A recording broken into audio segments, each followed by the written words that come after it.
Have you ever watched a film, documentary, and heard a descending whistling sound of a falling bomb? No doubt, you have heard these whistling sounds before. Whenever an object was falling from the sky towards a character, it was accompanied by an often high-pitched whistling tone that both increases in volume and decreases in pitch as the object approaches the ground. But the question is, why we hear these sounds? Are they real? Or are they mostly Hollywood sound effects? The answer of this question appeared in 1842, when the Austrian physicist, Christian Doppler, described this phenomenon, and called it after his name: the Doppler effect. The Doppler effect is the change in frequency or wavelength of the wave, as the source and observer move away from each other. That's why the pilot hears a decreased pitch whistling sound after throwing a bomb or launching a missile.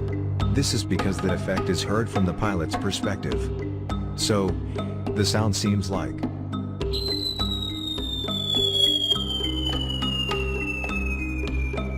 In simple words, when you normally think about the bombs whistling, you imagine them going down-tone. This isn't true.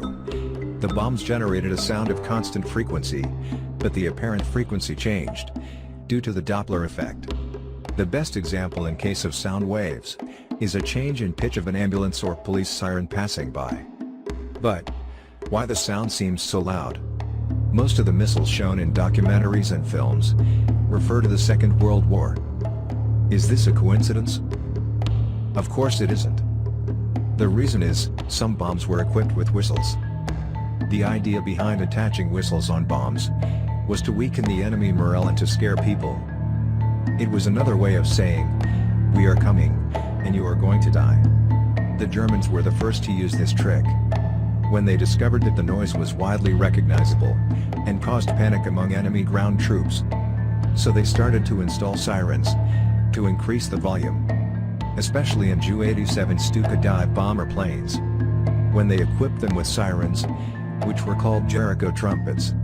This can lead us to an important question, which is, why Germans were alerting their enemies about the bombardment with these whistles. Germans knew that it really doesn't matter, because the people don't know where the bomb will strike, plus there isn't enough time to take proper shelter.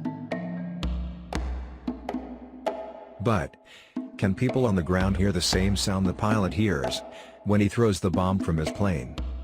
This is the trick. They hear a reversed sound. The pitch of the whistling increases rather than decreases as the object accelerates towards the ground, where the source, bomb, is approaching toward the observer or the listener, someone on the ground. In other words, it sounds higher and higher as it approaches. And this is what the bomb would sound like to a person on the ground from his perspective.